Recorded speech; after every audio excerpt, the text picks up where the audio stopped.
जसं तापतंय तसं तसं निवडणुकीची हवा वातावरण दोन्ही तापायला लागलंय. त्याच्यामुळे अनेक विषय सगळे सुरू आहेत.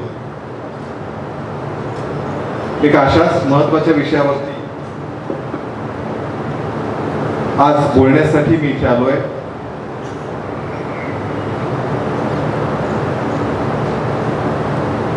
भारतीय जनता पार्टीने नुकताच काही दिवसापूर्वी संकल्पपत्र घोषित केलं आणि या संकल्पपत्राचं वैशिष्ट्य म्हणजे हे केवळ कागदावरचं संकल्पपत्र नव्हतं जे काँग्रेस नेहमी जाहीरनाम्याच्या रूपात सादर करते, तर देशभरातल्या लाखो लोकांच्या सूचना आम्ही मागवल्या होत्या आणि त्या सूचनांचा अंतर्भाव करत समाजातील सर्व घटक, मग त्यात तरुण आहे, महिला आहेत, इतर सगळे घटक आहेत, या सगळ्या घटकांचा विचार करत पुढच्या कालावधीमध्ये विकसित भारताचा संकल्प कसा असेल, समृद्धीचा संकल्प कसा असेल हे सादर करणारं संकल्पपत्र जाहीर केलं. तर प्रामुख्याने समान नागरी कायदा, एक देश एक निवडणूक, 70 वर्षावरील नागरिकांस मोफत उपचार, 3 कोटी लखपती महिला सहित सर्व देशातील महिलांचे सक्षमीकरण, युवकांचा कौशल्य विकास, रोजगाराभिमुख उत्पादन नीती, गरिबांना आर्थिक बळ देण्यासाठी पुढील 5 वर्ष मोफत धान्य, प्रत्येक घरात पाईपद्वारे गॅस पुरवठा, त्याचबरोबर 1 कोटी घरांना सौर ऊर्जा, अशा अनेक गोष्टी. शेतकऱ्यांना महाराष्ट्रामध्ये तरी केंद्रातलं 6,000 सन्मान निधी आहेच, तुला महाराष्ट्रातील 6,000 सन्मान निधी अशी 12,000ची आता आपण देतोच आहोत. त्यामुळे प्रत्यक्ष वास्तवात सर्व गोष्टींचा विचार करून पुढच्या 25 वर्षामध्ये एक समृद्ध भारताचं स्वप्न साकार करताना सर्वसामान्यांना बदल कसा घडेल हे करणारे संकल्पपत्र आहे. काँग्रेसप्रमाणे निव्वळ आश्वासनाचा केवळ कागदी पेटारा ही भारतीय जनता पार्टीची पद्धत नाही आणि म्हणून त्यालाच आम्ही मोदीजींची गॅरंटी, कारण मोदीजी म्हणतात जे मी सांगतो ते मी करून दाखवतो. मला तुम्हाला इथल्या सगळ्यांना आठवत असेल 6 दशकापूर्वी काँग्रेसने नारा दिला होता, गरिबी हटावचा नारा दिला, पण प्रत्यक्षामध्ये गरिबी काही हटलीच नाही. किंबहुना ते दरिद्री रेषा दिवसेंदिवस डार्क होत गेली, अधिक मोठी होत गेली आणि अशा पद्धतीने तरुणांच्या रोजगारात संधी गेल्या. डॉक्टर बाबासाहेब आंबेडकरांचा अपमान तर आपण बघितला, 52 साली त्यांना पराभूत केलं गेलं. आर्थिक अडचणीत शेतकरी सापडला होता. सर्वाधिक शेतकऱ्यांच्या आत्महत्या महाविकास आघाडी सरकारच्या केंद्रात ज्या 6 ते 14चा कालखंड होता युपीए सरकारचा, त्या काळात झाल्या. आणि त्यामुळे एका अर्थाने दुर्लक्षित काँग्रेसच्या धोरणात जी धोरणं होती ती विकासाकडे दुर्लक्ष करणारी होती, ज्याचा परिणाम भारताला भोगावा लागला. या उलट गेल्या 10 वर्षामध्ये काँग्रेसने निर्माण केलेल्या अनेक समस्या तर या सरकारने सोडवल्याच, पण 47 पर्यंत विकसित भारत, समृद्ध देश म्हणून ताठमाने जगात नेतृत्व करेल असा मोदींचा विश्वास आहे आणि त्या संदर्भातलं सर्वसामान्यांच्या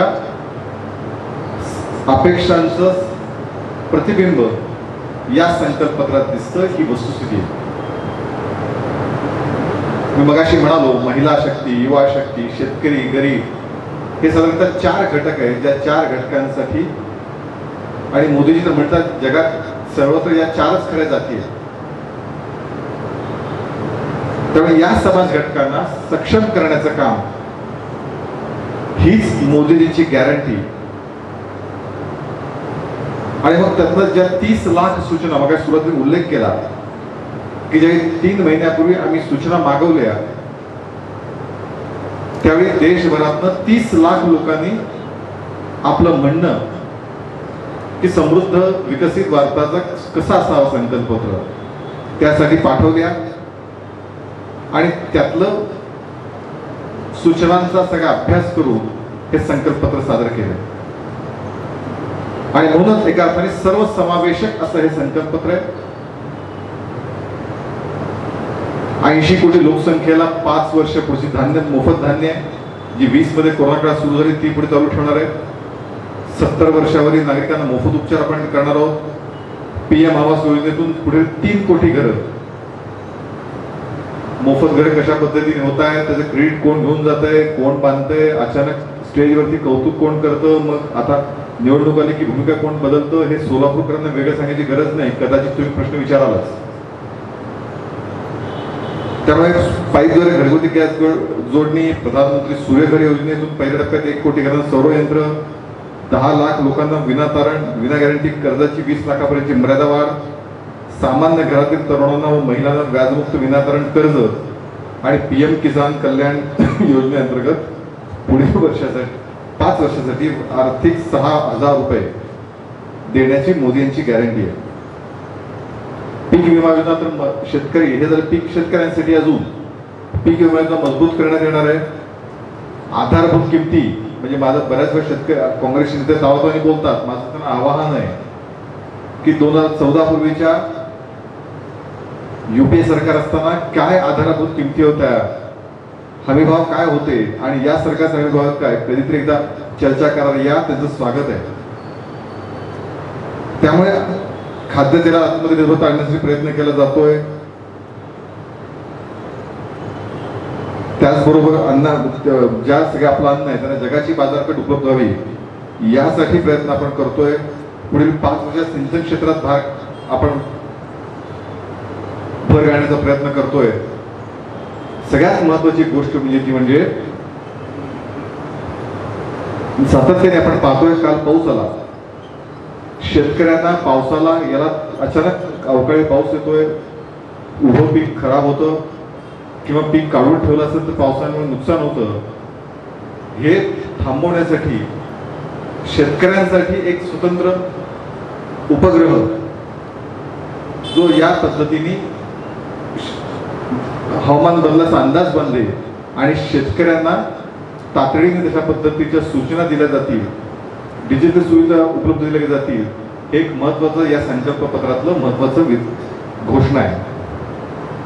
त्यामुळे उत्पादन क्षेत्राचा जागतिक याच्यातला अव्वल दर्जा आपण प्राप्त करून देण्यासाठी, रोजगार तरुणांसाठी आपण करतो आहोत, पत पुरवठा करण्यासाठी वेगळ्या गोष्टी आहेत, या खूप गोष्टी आहेत. सगळ्यात छोट्या गोष्टींचा किती विचार केला आहे. इथं आमच्या महिला ताई वर्ग सगळ्या उपलब्ध बसल्या आहेत आणि महिलांसाठी सार्वजनिक स्वच्छतागृह नसणं ही फार मोठी समस्या आहे. त्यामुळे सकाळी मुंबई पुण्यातली कामाला जाणारी महिला संध्याकाळपर्यंत ती अत्यंत अवघडलेल्या अवस्थेत असते, कारण ती कुठे व्यवस्था नसते. अशा प्रकारे महिलांना सार्वजनिक ठिकाणी शौचालयांची किंवा स्वच्छतागृहांची साखळी उभारणं हे एक मोठं काम आपण करतोय. महिलांच्या तक्रारी निवारणासाठी पोलीस विशेष यंत्रणा आणखी निर्माण स्ट्रॉंग करतोय आपण. त्याचबरोबर विशेषतः विकासाच्या दृष्टिकोनातून रेल्वे सेवेत जाळं आणखी मोठ्या 5,000 किलोमीटर नवे रेल्वे मार्ग आपण तयार करतोय. वंदे भारत, अमृत भारत, नमो भारत ट्रेनचा विकास आणि निर्मिती देशातच होतीये. त्यामुळे या सगळ्या गोष्टी होत असताना सांस्कृतिक जागरणाची प्रक्रिया देखील वेगवान करतोय. काशी कॉरिडॉर आहे, अयोध्येतील राम मंदिर आहे, या सगळ्या सांस्कृतिक वारशांचं जतन आणि संवर्धन करण्यासाठी विशेष निधी यासाठी आपण प्रयत्न करणार आहे. अशा प्रकारचा एक वेगळ्या पद्धतीचा संकल्प ज्याला मोदींची गॅरंटी असं म्हणतो आपण.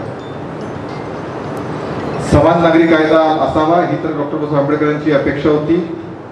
गेल्या 70 वर्षात पूर्ण झाली नाही.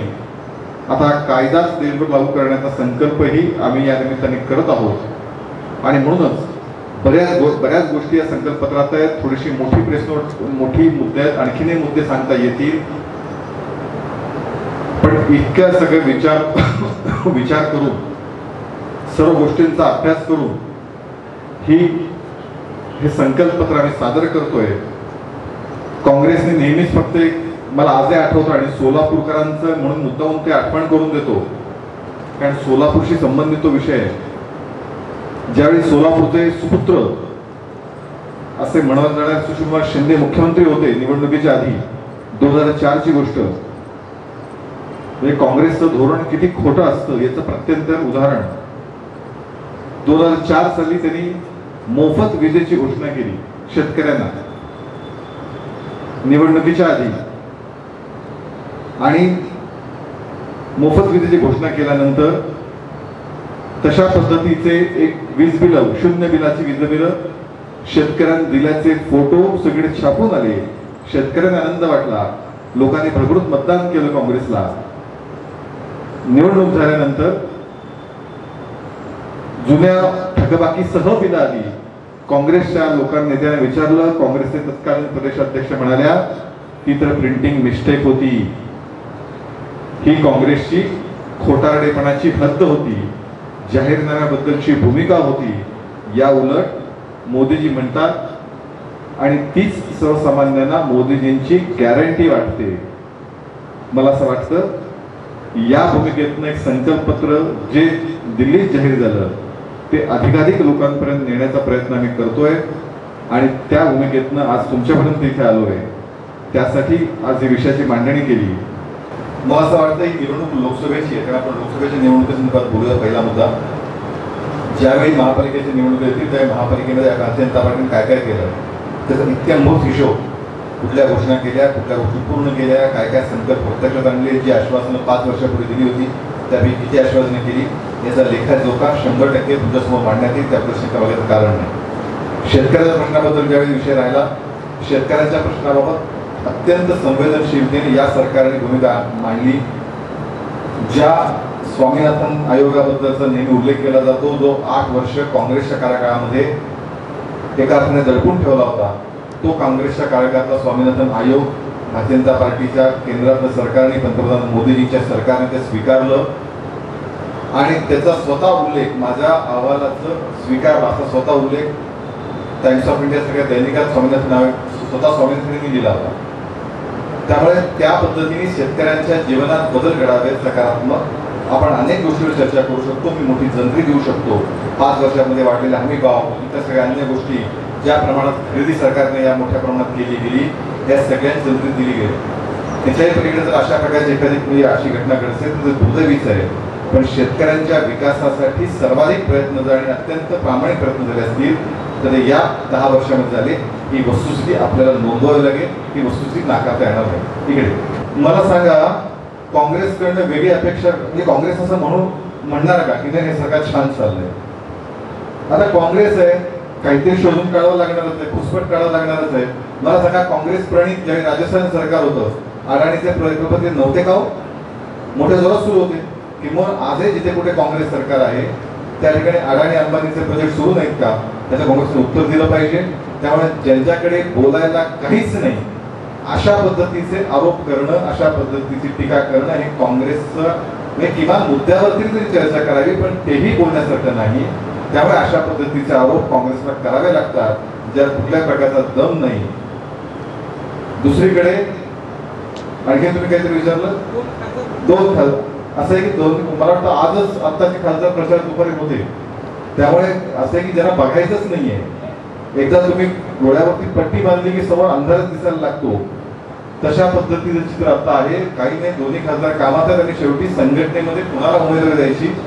भारतीय जनता पार्टी काय काँग्रेसमध्ये ती एकच काँग्रेस सारखं मक्तेदारी की आमच्याकडे सोनिया गांधी राहुल गांधी नंतर आता काय पुढचं, किंवा अगोदर राजीव गांधी मग सोनिया गांधी, अशी जी घराणेशाहीची परंपरा इतर सगळ्या राजकीय पक्षात असते.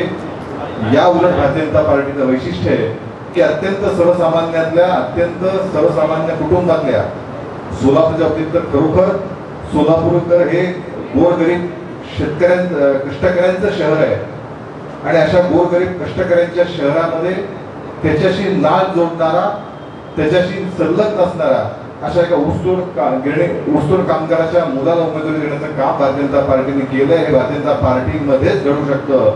भांडवलशाही ती असते ज्याचे वडील मुख्यमंत्री असतात, आई काही ना काही असते आणि परंपरेने घरात वर्षानुवर्ष सत्ता चालत आलेली असते.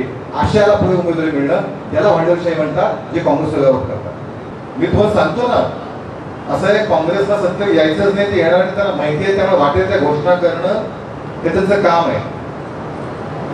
आता तुमच्या माहितीने सांगतो, आणि मी, तुम्ही सगळे स्मार्टफोन वापरणारे तुम्ही लोक आहात, अतिशय हुशार पत्रकार आहात, त्यामुळे मी माझी माहिती सत्य केली, तुम्ही चेक करा गुगलवरती. गेले वर्षभर महिन्याला 12 लाख PF ची खाती उघडली जात आहेत. आणि तुम्ही सगळे पत्रकार आहात, PF चं खातं तेव्हा उघडलं जातं ज्यावेळी एखाद्याला रोजगार मिळतो. दुसरं, बेरोजगारीचा दर हा गेल्या अनेक वर्षातला, बेरोजगारी आणि महागाई, तुमचा प्रश्न येण्याआधी मीच उत्तर देऊन टाकतो, हा गेल्या अनेक वर्षातला सर्वाधिक कमी आहे. याचा अर्थ असा आहे की म्हणजे शेवटी काय, आणखी नवीन उद्योग तर आले पाहिजे, त्यासाठी अनेक विशेष प्रयत्न चालू आहेत, अनेक स्तरावरून प्रयत्न चालू आहेत. आज स्टार्टअप मध्ये जगामध्ये 3ऱ्या क्रमांकाचे आपण आहोत. आज स्टार्टअप मध्ये 3ऱ्या क्रमांकाचे तेव्हा आपण होतो ज्यावेळी इथे उद्योग सुरू होतात, एक उद्योग पोषक वातावरण तयार होतं, आणि त्यातनं जे उद्योग पोषक वातावरण तयार होतं त्यातनं नवे रोजगार निर्माण होत असतात. गेल्या 10 वर्षात सोलापूरकरांनी सगळ्यात जास्त भोगले. काँग्रेसच्या कार्यकाळामध्ये अनेक महत्वाची पदं, मुख्यमंत्री पद, अनेक महत्वाची पदं सोलापूरकरांना होती, पण सोलापूरकरचे तरुण, सोलापूरकरचं प्रेम हे ग्रॅज्युएट झालं की बाहेर जायचं, नोकरीचं कुठेतरी पुण्या, मुंबई, औरंगाबाद किंवा बाहेर आणखी कुठेतरी जायचं. आज ते चित्र बदलायला लागलंय, बदलेल पुढच्या काही काळामध्ये. त्यामुळे बेरोजगारीचा मुद्दा विसरलेला नाही, तर किंबहुना एक चांगलं धोरण ज्यातनं रोजगार, आणि म्हणून की आकडेवारी सहित तुम्हाला सांगितलं, 3 लाख कालांतर सांगतात, मी आता सांगतोय, चेक करा, महिन्याला 12 लाख PF अकाउंट आता उघडली जात आहेत महिन्यात. मी स्वतः सोलापूरचा आहे, कारण मला या इथल्या सगळ्या गोष्टींची मला माहिती आहे, आणि आपल्या सगळ्यांना माहिती आहे की त्याच्यामध्ये कोर्टाचा निर्णय होता, कोर्टाच्या निर्णयात तो आज झाला, आणि सोलापूरचे जेवढे सुज्ञ आहेत ते अशा प्रकारे कुठल्याही खोट्या प्रचारामध्ये अडकणार नाही. मला असं वाटतं आपण काही स्थानिकपेक्षा जर काही लोकसभेच्या स्तराच्या प्रश्नांमध्ये आलो तर हा देखील बरोबर की सोलापूर हे कष्टकऱ्यांचं, गिरणी कामगारांचं असं शहर ओळखलं जातं. अशा शहराशी नाळ ज्याची जोडलेली आहे, अशा कष्टकऱ्या, अशा ऊसतोड कामगाराचा मुलगा सोलापूरचा मध्ये उमेदवार झाला, हे भारतीय जनता पार्टीमध्येच घडू शकतो असं मला वाटतं. मी तो इथे काम करतो असं म्हटलेलं नाही. सर, भाजपाच्या संकल्पपत्रामध्ये, हा बोला बोला, भाजपाच्या संकल्पपत्रामध्ये सोलापूरचा काही समावेश आहे का? सोलापूरसाठी काही योजना किंवा दुसरं प्लॅन आहे? असं आहे की या सगळ्या योजनांचा शेवटी प्रतिबिंब हे सोलापूरपर्यंत येणार. ज्यावेळी एखादं योजना आखली जाते, ती योजनाचा भारतीय जनता पार्टीचा सगळ्यात महत्वाचा विचार आहे सबका साथ सबका विकास. भारतीय जनता पार्टी सत्तेवर 10 वर्षामध्ये असं आहे की एकतर निवडणूक संपल्यानंतर भारतीय जनता पार्टीने ही भूमिका घेतली नाही, कारण मोदींची भूमिका कधीच नव्हती की एखाद्या समाजाने आपल्याला मतदान केलं नाही म्हणून त्याला काही योजना मिळाली नाही, एखाद्या घटकाने मतदान केलं नाही म्हणून त्याला काही योजना द्यायची नाही. जातीच्या, पातीच्या, धर्माच्या आधारावरती किंवा विशिष्ट भागाने आपल्याला काही न्याय दिला नाही, त्याच्यावरती योजनेचं महत्व ठरलं नाही. तर योजना समाजातल्या प्रत्येक घटकाला ती मिळाली पाहिजे, ही भूमिका भारतीय जनता पार्टीची होती, पंतप्रधान मोदीजींची होती, आणि त्या भूमिकेतनं कायम 10 वर्ष आपण काम केलं. सगळ्यांना जे अनेक योजना आपण त्यात घेऊ. इथे जे घरकुलचा विषय ज्यावेळी झाला, घरांचा विषय, आता तुम्हाला सगळ्यांना माहिती आहे हडप असतात तर केवढे विरोधात कट्टर कम्युनिस्ट पक्षाचे, पण त्यावेळी जातपात, धर्म सगळे विचार आणि राजकीय विचार बाजूला ठेवून सर्वसामान्यांनी केलं. त्यामुळे ज्या संकल्पपत्रामध्ये ज्या योजना आहेत त्याचा पुरेपूर त्याचं झिरपण सोलापूरच्या विकासासाठी ज्या योजना राबवल्या जातील हे संकल्पपत्र अंमलात येईल एवढा विश्वास ठेवा. त्यातल्या अनेक मुद्दे आहेत, विकासाचे मुद्दे आहेत. आपण अनेक वंदे भारत सुधारण किती बदल घडल्या सोलापूर बघतोय, पुढच्या काळात अनेक विकासाचे मुद्दे आहेत ते सोलापूरसाठी येणार आहेत. भारतीय विकासाची जी भूमिका पंतप्रधान नरेंद्र मोदीजींनी घेतली आहे त्या भूमिकेसोबत भारतीय जनता पार्टी सोबत जे येऊ इच्छितात त्या सगळ्यांना भारतीय जनता पार्टीनं सोबत घेतलं, नंबर 1. पण त्याचबरोबर 2 गोष्टींचा उल्लेख मी इथे करतो. तर ती पहिली गोष्ट, त्यांचा प्रवेश आणि त्याच्यावरची कारवाई याचा संबंध नाही, कारण शेवटी कारवाई करायची की नाही, कोणती कारवाई करायची त्या यंत्रणांचा संबंध असतो, त्याचा भारतीय जनता पार्टी संबंध नाही. त्यामुळे त्यांच्या भाऊचा प्रश्न तुम्ही त्या यंत्रणांच्या प्रवक्त्यांना विचारला पाहिजे, हा पहिला मुद्दा. दुसरा मुद्दा, ज्या ईडीचा उल्लेख आपण वारंवार करताय त्याचा पंतप्रधान मोदीजींनी स्वतःच आता नुकताच झालेल्या एका मुलाखतीत उत्तर दिलं होतं. गेल्या 10 वर्षांमध्ये ज्या काही कारवाई ईडीने केल्या, ज्या प्रकारची ऍक्शन घेतली गेली, बरं हे ईडीचे कायदे, मी मुद्दाम सांगतो, लक्षात ठेवा, हे ईडीचे कायदे हे काँग्रेसच्या कार्यकाळात झालेले होते. एक त्यात बदल किंचितही या सरकारने केला नाही. या ईडीच्या कारवाया ज्या झाल्या त्यातल्या 3% फक्त या कारवाया या राजकारणाच्या विरोधात होत्या. 97% या अन्य जे काही समाजातले अनेक गोष्टी जे चुकीच्या करतात त्यांच्याबद्दल होत्या. त्यामुळे या ठिकाणी भारतीय जनता पार्टी प्रवेश घेतला असं काही नाही. ज्या कारवाई जे यंत्रणा त्यांच्या पद्धतीने काम करतील, दोषी असतील त्या पद्धतीने पुढे जातील. त्यामुळे त्यात काही शंका वाटायचं कारण नाही. इकडे संविधान वाचवणं, खरं म्हणजे काँग्रेसला या संविधान वाचवण्याबद्दल बोलण्याचा अधिकार आहे का, हा पहिला प्रश्न आहे. या देशामध्ये संविधानाची मोडतोड करत आणीबाणी आणणारं काँग्रेस होतं. कुठल्याही पद्धतीचा विचार न करता सरसकट विरोधकांची सरकार बरखास्त करण्याची शपथ वापरून ही संविधानाची मोडतोड होती. एका समाज घटनेत एका महिलेला 70 वर्षाच्या शहाबानूरला न्याय देता आला नाही. न्यायालयाने जो न्याय दिला त्यावेळी त्यासाठी घटना दुरुस्ती करणं ही केलेली काय होतं, काय काँग्रेसचा आरोप आहे तुमचा, संविधान ही संविधान मला ऐकायचं होतं, ही संविधानाची मोडतोड केला म्हणतात. ज्यांनी वारंवार संविधानाची मोडतोड केली, अनेक उदाहरणं इतिहासात देऊ शकतो. त्या काँग्रेसने संविधानाच्या संरक्षणाबद्दल सन्मानाबद्दल बोलूच नाही, तो अधिकार नाही. मला गेल्या 10 वर्षामधलं पंतप्रधान मोदीजींनी अशा प्रकारे बरखास्त केलेलं एक सरकार दाखवा, एकही घटना घडली नाही.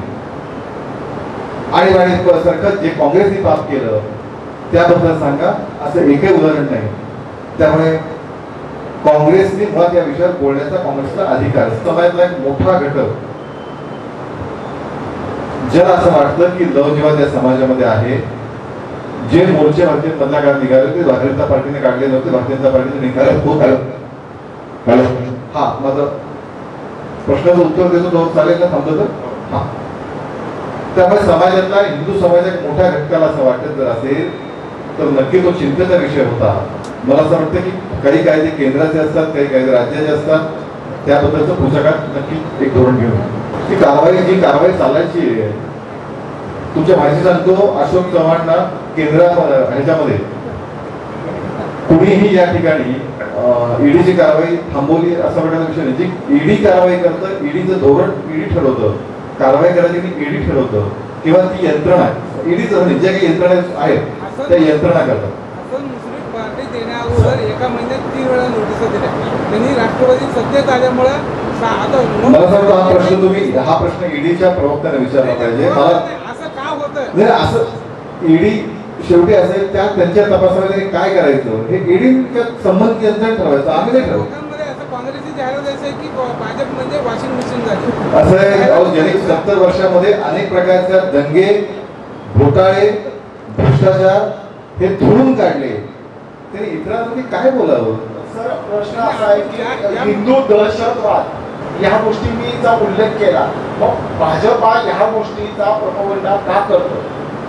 मुळात खरं म्हणजे पहिला प्रश्न आपल्या सगळ्यांना विचारला पाहिजे की हिंदू समाज हा सर्वसमावेशक आहे. हिंदू समाज हा सर्वांना सोबत घेऊन जाणार आहे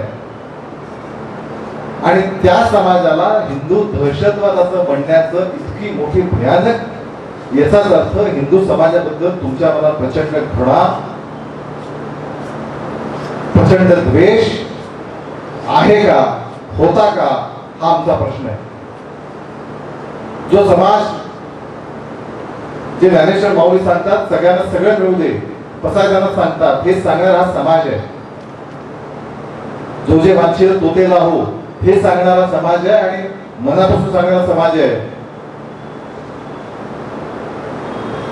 त्या समाजासमोर तुम्ही ही भूमिका मांडता, त्या समाजाला हिंदू दहशतवाद म्हणता.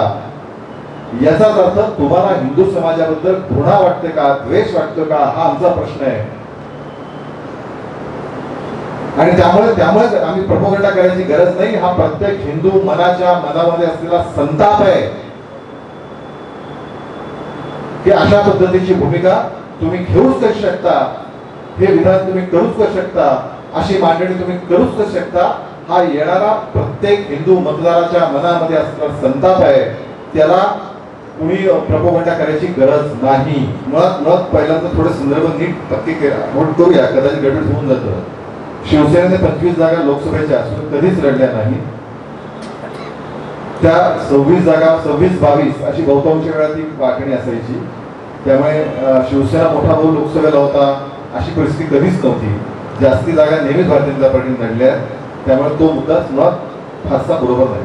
इकडे जोरदार निवडणूक म्हणजे माझ्याकडे तुम्ही रोज इथे आहात, निवडणूक तर जोरदार रंगणार आहे आणि अनेक मुद्दे त्यामध्ये येत आहेत. पण मला नक्की विश्वास आहे, मी जे फील करतोय, मी आता मी काल नाशिकला होतो, आज सोलापुरात आहे, उद्या धाराशिवला जाणार आहे, अजून काही ठिकाणी माझा प्रवास करतोय. मी जवळपास गेले 5 ते 6 लोकसभा निवडणूक पाहिल्या आहेत आणि या लोकसभा निवडणुकीतलं सगळ्यात महत्वाचं उदाहरण मी तुम्हाला सांगतो. तुमचे प्रश्न त्याच्या कदाचित तुमचे प्रश्न येईल, त्या प्रश्नाचं उत्तर त्याच्यामध्ये माझं असेल. मला अनेक ठिकाणी प्रश्न नाशिकमध्ये काय विचारला की नाशिकचा उमेदवार अजून जाहीर का झाला नाही आणि कोण लढणार. मी तर असं म्हणालो, कारण जे मी अनुभवतोय, मी म्हटलं की भारतीय जनता पार्टी, शिवसेना आणि राष्ट्रवादीच्या नेत्यांचा उमेदवार कोण हे स्पष्ट आहे, जनतेच्या मनात उमेदवार कोण हे स्पष्ट आहे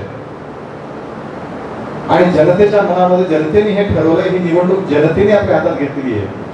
जे सोलापूर आणि माड्यामध्ये मला दिसतंय चित्र, मी सकाळपासून फिरतोय सोलापुरामध्ये आणि सोलापूर माझं स्वतःच इथं मी वाढलेलं असल्यामुळे मला सोलापूरची चांगली माहिती आहे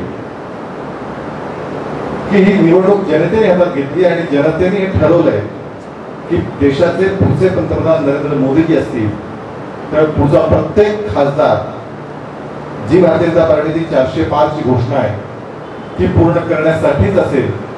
आणि त्यामुळे सोलापूर असो, माढा असो, जनतेने ठरवलंय की मोदीजींच्या विकसित भारताच्या समृद्ध स्वप्नाला आपण साथ द्यायची. हे सगळ्या सोलापूर आणि माढाच्या निवडणुकीचं वैशिष्ट्य. नाही, 2 गोष्टी आहेत. आपण आता आकडेवारी बघितली पाहिजे, कारण 3 नंतरची आकडेवारी मी बघितली नाही, कारण मी लोकांमध्ये फिरत होतो. उन्हाचा तडाखा प्रचंड आहे त्यामुळे, आणि ज्या पहिल्या टप्प्यात 5 लोकसभा निवडणुका तिथेही ऊन प्रचंड आहे. त्यामुळे 3 नंतर कदाचित लोकांची रांगा वाढल्या वाटतात आणि जो देशाचा सार्वत्रिक मतदान टक्केवारी असेल त्याच पद्धतीची टक्केवारी देशाची असू शकते, महाराष्ट्राची असू शकते. आपण पाहूया संध्याकाळी मतांची टक्केवारी आल्यावर, कारण तर खूप प्रश्न झाले. धन्यवाद. एक शेवटचा, मी परवा एका चॅनलवरती चर्चा लावतो आणि त्या चर्चेत मी बोललो होतो की म्हणून तुमचंच चॅनल सांगत होतं की 3 महिन्यापूर्वी महाराष्ट्रामध्ये 20 जागा महायुतीने 28 महाविकास आघाडी सांगत होतं. आज तुमचं सरकार तुमचं सांगतंय की 30 महायुती आणि 18 महाआघाडी. ज्या पद्धतीने हा बदल होत गेला तुमचंच चॅनल सांगतंय. तुमचा निवडणुकीचा टप्पा पूर्ण होईपर्यंत जो 45+ नारा महाराष्ट्रात आम्ही दिला आहे, एक गोष्ट लक्षात घेतली पाहिजे की महाराष्ट्रामध्ये महायुतीच्या कार्यकर्त्यांची, जनतेची मतं मिळाली आहेत, एकमेकांसोबत आहेत आणि पुढे जायचं एकत्रित निर्धार मोदीजींचं पंतप्रधान हे सगळ्यांचा निर्धार आहे. या उलट महाविकास आघाडीमध्ये ना नेता आहे, ना दिशा आहे, ना कुठली भूमिका आहे. एकमेकाच्या पायात पाय घालण्याचं काम सुरू आहे. कुणी जागा परस्पर जाहीर करतं, उभाठा सांगलीची जागा परस्पर जाहीर करता, काँग्रेसला विचारता, शरद पवार भिवंडीची जागा परस्पर जाहीर करतात, काँग्रेसची अवस्था कोणीच विचारत नाही अशी आहे. त्यामुळे अशी दयनीय अवस्था महाराष्ट्रामध्ये महाविकास आघाडीत आहे, महायुतीमध्ये नाही. त्यामुळे तुमच्या मनात जो प्रश्न आहे तो उत्तर देतो. 45+ नारा महाराष्ट्रात आहे. तो पूर्ण केल्याशिवाय आम्ही राहणार नाही. धन्यवाद. धन्यवाद.